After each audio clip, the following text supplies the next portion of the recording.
سال کے دوران میں 22واں اتوار، آج خدا کا پاک کلام ہمیں حلیمی، فروتنی، سادہ زندگی اور کشادہ دل ہونے کا فضل عطا کرتا ہے۔ آج کے کلام الہی میں کیا ہی خوبصورت اور خداوند باری تعالیٰ کے انمول الفاظ مبارکہ ہے۔ یشوع بن سراح کی کتاب اس کا 3 باب اس کی 20ویں آیت مبارکہ میں بیان ہے کہ جتنا تو عظمت میں بڑھے اتنا اپنے آپ کو فروتن کر۔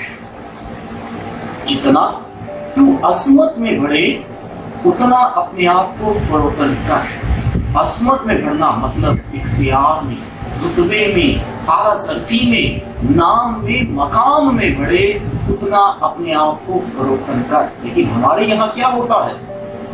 جب بھی کسی کو رتبہ ملتا ہے، اختیار ملتا ہے، مقام ملتا ہے، شان و شوکت ملتی ہے، لوگ کیا کرتے ہیں؟ ڈھول بجاتے ہیں، جشن کیا جاتا ہے۔ بے شک کرنا چاہیے، لیکن اس میں سادگی ہونی چاہیے۔ لیکن اکثر اوقات دیکھنے میں کیا آتا ہے کہ ڈھول بجائے جاتے ہیں، ہار پہنائے جاتے ہیں، بڑی کرسی، بڑے اختیار کا روب جتایا جاتا ہے، آتش بازی کی جاتی ہے اور جو ہے ناچ گانا کیا جاتا ہے۔ لیکن اگر اس خوشی میں حلیمی اور سادگی نہیں ہے تو وہ کیا ہے؟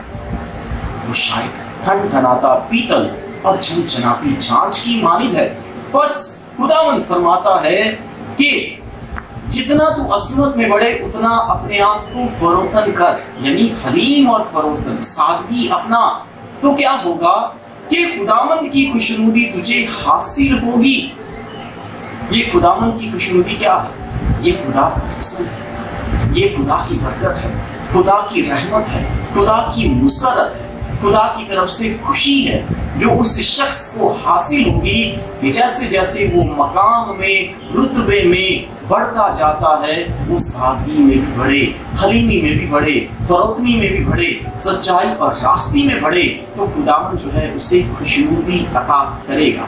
اس کے ساتھ ہی خداوند باری تعالیٰ کے الفاظ آج ہی کی پہلی تلاوت میں بیان ہے۔ یشوع بن سراح کی کتاب اس کا 3 باب اس کی 30ویں آیت مبارکہ، جب خداوند کہتا ہے کہ مغروروں کی جماعت کا کوئی علاج نہیں ہے۔ کیسی عجب بات ہے کہ مغروروں کی جماعت کا کوئی علاج نہیں ہے، یعنی مغرور شخص کا کوئی علاج نہیں ہے۔ دنیا میں بے شمار بیماریاں ہیں، آئے دن نئی نئی بیماریوں کے بارے میں بھی ہم سنتے رہتے ہیں۔ بس چند بیماریوں کا نام لینا چاہتا ہوں، جیسے ٹائیفائڈ، بخار، نزلہ، زکام اور اس کے ساتھ ہی ہیپاٹائٹس، ٹی بی، ہیضہ، کینسر، دل کی بیماریاں، برین ٹیومر، ذہنی تناؤ یا کرونا وائرس۔ یہ تمام تر بیماریاں جو ہے کسی نہ کسی حد تک جو ہے اگر وقت پہ ان کا علاج شروع کیا جائے تو یہ قابل علاج ہے، لیکن اگر وقت پہ علاج شروع نہ کیا جائے تو لا علاج قرار دے دی جاتی ہیں۔ دنیا میں بے شمار بیماریاں ہیں، لیکن خداوند کہتا ہے کہ مغروروں کی جماعت کا کوئی علاج نہیں ہے۔ اس کا کیا مطلب ہے؟ اس سے مراد چند اور باتیں بھی آپ کے سامنے رکھنا چاہتا ہوں کہ کیا نفرت کا کوئی علاج کر سکتا ہے؟ کیا نا امیدی کا کوئی علاج کر سکتا ہے؟ کیا بے ایمانی کا کوئی علاج کر سکتا ہے؟ کیا کوئی ایسی ویکسین ہے؟ کیا کوئی ایسا کیپسول ہے؟ کیا کوئی ایسا انجیکشن ہے یا کوئی ایسی دوائی ہے کہ ہم سب جو ہیں یہ کہیں کہ یہ معاشرہ ایماندار ہو جائے، یہ معاشرہ، یہ لوگ سچے ہو جائیں، یہ نفرت کرنا چھوڑ دیں، معاف کرنا، محبت کرنا، امید رکھنا سیکھ جائیں؟ بے شک میڈیکل جتنا مرضی ترقی کر لے، لیکن یہ چیزیں جو ہیں یہ خدا کی طرف سے برکت ہے کہ خدا کسی کو ایمان زندگی گزارنے کا فضل دے دے، معاف کرنے کی برکت دے دے، خدا کی رحمت کو اپنی زندگی میں دیکھنے کا فضل عطا کر دے۔ بس خدا کا کلام ہے جو انسانوں کی زندگی کو بدلتا ہے۔ یہ خداوند یسوع مسیح ہے جو انسانوں کی زندگی کو بدلتا ہے۔ بس جو دل کو بھی بدلے، خیالوں کو بدلے، وہ گمراہ انسان کی جانوں کو بدلے۔ یہ گیتوں میں، روحانی گیتوں میں ہم گاتے ہیں کہ خدا ہی بدلنے والا ہے، اس کا پاک کلام ہی ہمارے قدموں کے لیے چراغ اور راہ کے لیے روشنی بنتا ہے۔ بس جب حلیمی اور فروتنی کی بات کی جاتی ہے تو خدا کے کلام کے ہی الفاظ ہیں کہ نرم زبان ہڈی کو بھی توڑ ڈالتی ہے۔ آج جب ہم خداوند کا کلام سنتے ہیں، اس کے کلام پہ دھیان و گیان کرتے ہیں، تو خداوند ہمیں حلیمی اور فروتنی میں زندگی گزارنے کا فضل عطا کرتا ہے۔ آج کی انجیل مقدس کیا ہی خوبصورت ہے کہ خداوند یسوع مسیح جو ہے ایک سردار فریسی کے گھر میں جاتا ہے اور یسوع وہاں پہ ایک تمثیل سناتا ہے۔ جب وہ دیکھتا ہے کہ بہت سارے لوگ جو ہیں وہ صدر نشینی کرنا پسند کرتے ہیں، یعنی کہ اعلیٰ ظرفی پسند کرتے ہیں، صدر جگہ پہ بیٹھنا پسند کرتے ہیں، اور یہ ہمارے معاشرے کی بھی عکاسی کرتا ہے کہ جب لوگ اختیار، رتبہ، طاقت اور روب پسند کرتے ہیں، اپنے آپ کو بڑا بنانا چاہتے ہیں، تو یسوع جو ہے آج کیا سکھاتا ہے؟ وہ تمثیل سناتا ہے کہ شادی میں جب تم بلائے جاؤ یا ضیافت میں بلائے جاؤ تو صدر جگہ نہ بیٹھو۔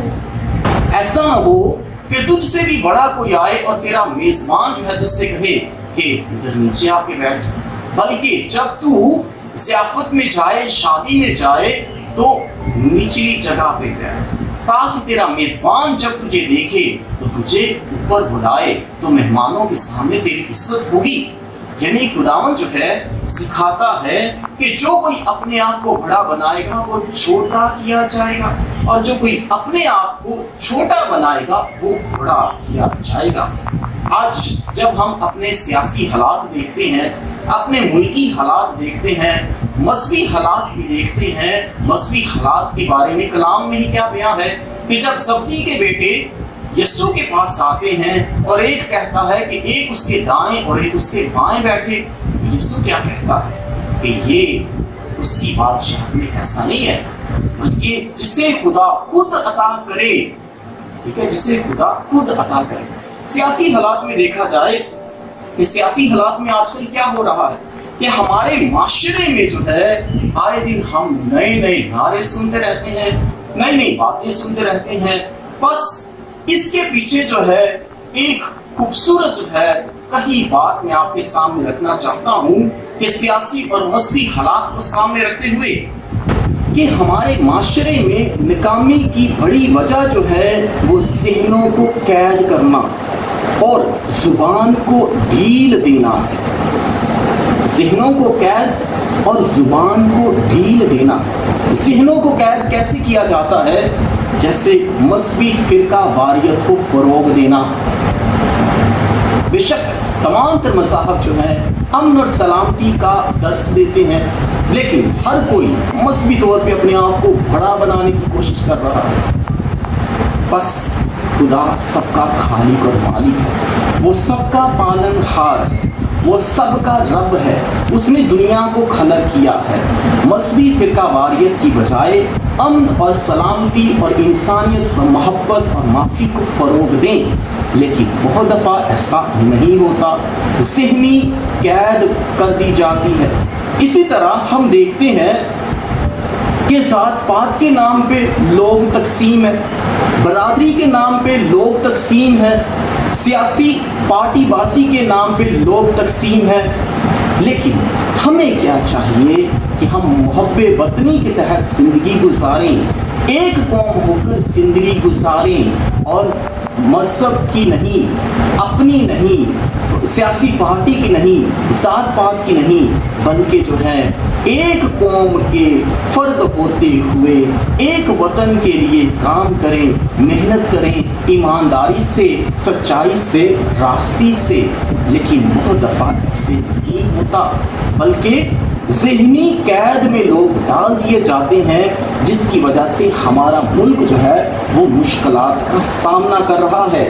بس زندگی میں آگے بڑھنے کے لیے ہمیں اپنے دماغ کو سوچنے کے لیے آزادی چاہیے، اور اپنی زبانوں کو خاموشی کی زنجیر پہنائیں، تو پھر کیا ہوگا؟ محنت اس لحاظ سے کریں کہ خاموشی جو ہے آپ کی جب کامیابی سے ظاہر ہوگی تو وہ تہلکہ مچا دے۔ آج جب ہم خدا کے پاک کلام کے پہ دھیان و گیان کرتے ہیں تو یسوع ہمیں یہ سکھاتا ہے کہ ہم سادہ، حلیم اور فروتن ہو جائیں۔ اور یسوع کہتا ہے کہ جب تو چاشت یا عشاء کی تیاری کرے تو تیرے مہمان کون سے ہونے چاہیے؟ تیرے مہمان صرف دوست، بھائی، رشتہ دار، دولت مند پڑوسی نہیں ہونے چاہیے، بلکہ تیرے مہمان جو ہیں وہ غریب، لنجے، لنگڑے اور اندھے ہونے چاہیے۔ کیونکہ وہ غریب آپ کو بدلہ نہیں دے سکتے۔ اگر آپ اپنے ہی رشتہ داروں کو، عزیزوں کو، دولت مندوں کو، پڑوسیوں کو بلائیں گے تو وہ بھی آپ کے ساتھ ایسا ہی کریں گے کہ یہ شخص ضیافت کرتا ہے، ہم بھی کریں۔ لیکن یسوع کہتا ہے جب تو چاشت کرے تو غریبوں کو، لنگڑوں کو، اندھوں کو بلا، تو کیا ہوگا؟ تو مبارک ہوگا، اس لیے کہ ان کے پاس کچھ نہیں ہے جو تجھے بدلہ دے سکیں، مگر راست بازوں کی قیامت میں تجھے بدلہ دیا جائے گا۔ مسیح خداوند میں میرے خداوند یسوع مسیح کی زندگی کو دیکھا جائے کہ وہ بادشاہ ہوتے ہوئے وہ سلامتی کا شہزادہ ہے۔ اس کی قدرت کو دیکھیں تو وہ کیا کرتا ہے؟ پانی پہ چلنے کی قوت رکھتا ہے۔ اس کی قدرت کو دیکھیں کہ وہ طوفانوں کو بھی جھڑک دیتا ہے۔ ستارہ جو ہے اس کے پیدا ہونے کے لیے جو ہے وہ نشاندہی بن جاتا ہے کہ وہ رستہ دکھاتا ہے۔ بس اس کی طاقت کو دیکھیں کہ سورج بھی اپنا منہ چھپا لیتا ہے، چٹانیں گڑک جاتی ہیں۔ اس کے اختیار کو دیکھیں کہ اس کے معجزات کے ذریعے کہ وہ لنگڑوں کو چلنے کی طاقت دیتا ہے، اندھوں کو بینائی دیتا ہے، اسیب زدوں کو نئی زندگی دیتا ہے، کوڑیوں کو پاک کرتا ہے، حتیٰ کہ مردوں کو بھی زندہ کرتا ہے۔ بس جب وہ خدمت کی بات کرتا ہے تو وہ اپنے شاگردوں کو خدمت کے لیے بھیجتا ہے۔ اور یہ خدمت کیسی ہے؟ کہ یسوع کہتا ہے کہ جاؤ انجیل کی منادی کرو، جو ایمان لائے اسے باپ اور بیٹے اور روح القدس کے نام میں بپتسمہ دو۔ اور یسوع کہتا ہے، تبلیغ میں سکھاتا ہے کہ توبہ کرو اور انجیل پر ایمان لاؤ۔ بس دنیا میں بے شمار لوگ جو ہیں جو کہ جن کا تعلق جو ہے وہ میڈیکل فیلڈ سے ہے، کئی سال پڑھنے کے بعد جو ہے وہ ڈاکٹریٹ یا اور طرح کی میڈیکل فیلڈ میں جو ہے مہارت حاصل کرتے ہیں، لیکن ان کا کام کیا ہے؟ یہ انسان کی جسمانی بحالی کے لیے محنت کرتے ہیں، انسان کی جسمانی بحالی کے لیے وہ آپریشن کرتے ہیں، سب کچھ کرتے ہیں۔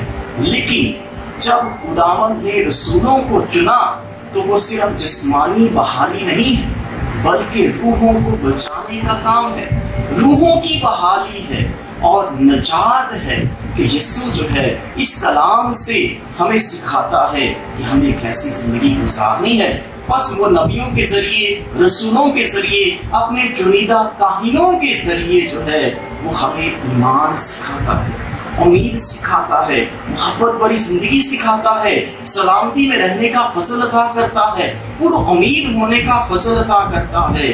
یہ باتیں جو ہیں دنیا سے ہمیں نہیں ملتی بلکہ خدا کے کلام اور خدا کے لوگوں سے ہمیں ملتی ہے۔ بس جب یسوع خدمت کی بات کرتا ہے تو وہ استاد ہوتے ہوئے، ربی ہوتے ہوئے وہ خود اپنے شاگردوں کے پاؤں دھوتا ہے۔